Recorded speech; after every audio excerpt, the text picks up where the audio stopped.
back to my YouTube channel. Today we're going to do a lesson on funk techniques. These techniques can be used in any style of music, and I can almost guarantee that learning them will definitely take your playing to a new level and open up some new doors to you for playing solo and also in a band setting, well-rounded. The very first thing we're going to learn is what I'm going to call a chica, which is very important in funk.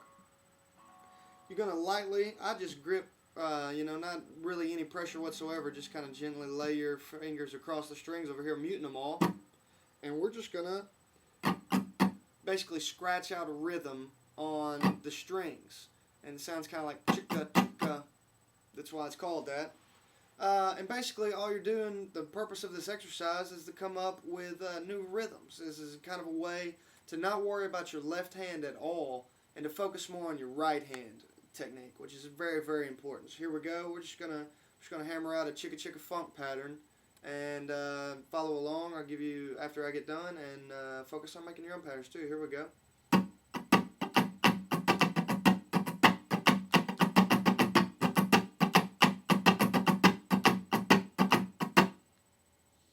Once you got a good pattern going, you can definitely start to throw in some chords and chord shapes. And one of the ones we're going to learn today, most of the stuff I should say we're going to do today is going to be in the key of E minor. Now the reason we're going to do that is because when you're playing by yourself, or definitely when you're learning something like this, it's nice to have a bass tone behind you. And what we're going to do is it's going to be a pedal tone. A pedal tone just means it's a repeating note throughout that you play everything against. The pedal tone is kind of like the backdrop, and your playing is in the front. We're going to use just a low E as a pedal tone because it lends itself really well to guitar. We're going to let that go pretty much the whole time as we're doing other things. We're just going to let the low E ring out.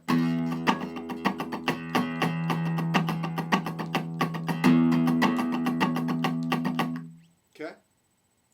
First chord I'm going to show you is an E7. If you don't know this chord, check out chordfind.com. It'll definitely help you out. But this is an E7. Now if you'll take this shape, this E7 shape, and you'll take your pinky and move it up one fret to the 8th fret, you get an E7 sharp 9, which is known as the Hendrix chord, because he used it a lot, and especially in the song Purple Haze, kind of brought it to the forefront of guitar pop music. The E7 add 9 sounds like this. That add 9 there, or sharp 9 I should say, giving it kind of a funky taste, a different kind of color to the sound as opposed to just E7.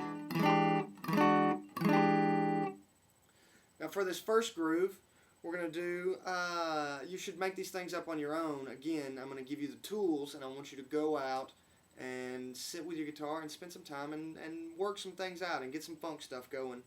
Show you a quick pattern. All we're going to do is E7 and an E7 add 9, and I'm even going to come down and throw in an E5, which is going to be open 2-2, and I'm going to mute the bottom ones.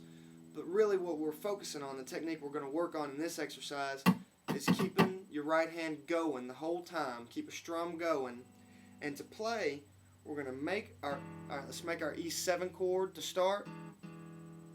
Now, instead of having it pressed down and fretted, leave your fingers exactly where they are, but just release a little bit of pressure and let them come up off the fretboard. Look at that. Now they won't play. So, instead of moving our hand around and playing different chords, what we're going to do is we're going to play this chord over and over, kind of a vamp is what's called, like a static vamp. And when we want the chord to sound, leave it in the exact same spot and just press your fingers into the fingerboard, okay? Your fingers should never really move position. You should just go from exerting pressure under the fingerboard and not exerting pressure. Without, with, we're going to keep our right hand moving the whole time, okay? When you get comfortable with that, throw your pinky up a fret every now and then, up and back, to add the sharp 9, and then back to regular E7. Here we go. That low E ringing as a pedal tone first. Get your rhythm going on that low E, and then let's start playing our chord here, okay? Here we go.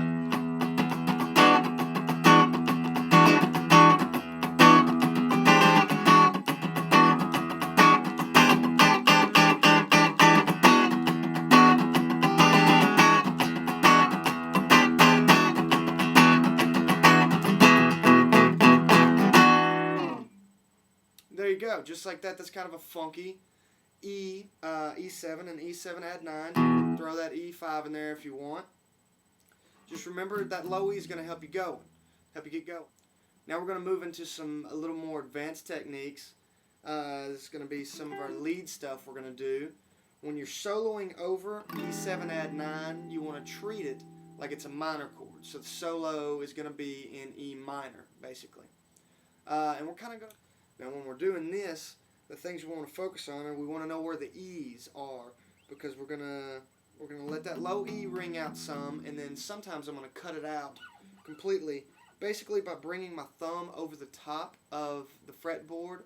If you check out my Yellow Ledbetter lesson, we talk about this being a Hendrix grip.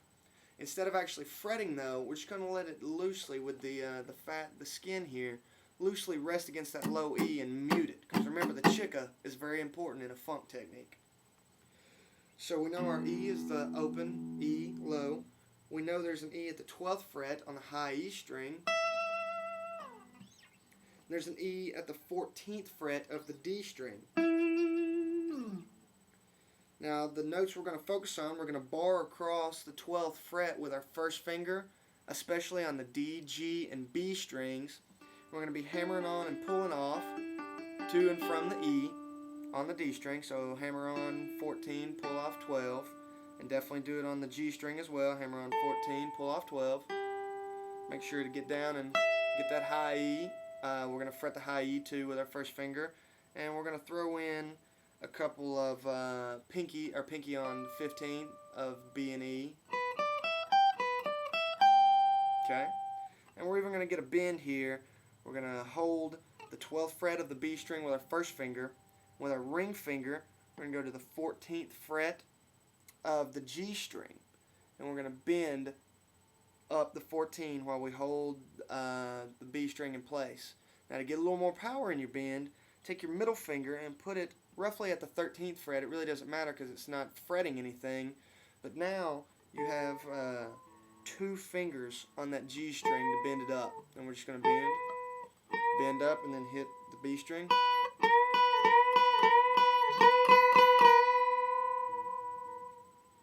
And definitely get some good vibrato going. That's kind of like a butterfly vibrato, kind of in the style of B.B. King. But anyway, here we go. Let's get a pattern going on the chickas first, and then bring in our low E pedal tone, and then let's do some barring across on the 12th and some hammer-ons and pull-offs. Okay, we're going to stay in E here. Here we go.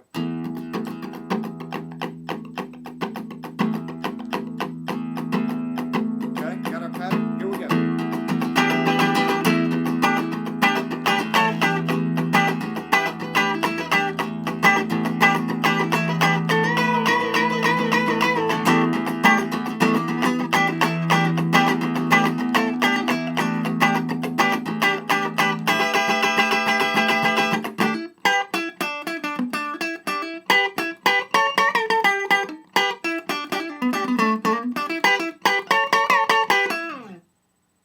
There we go.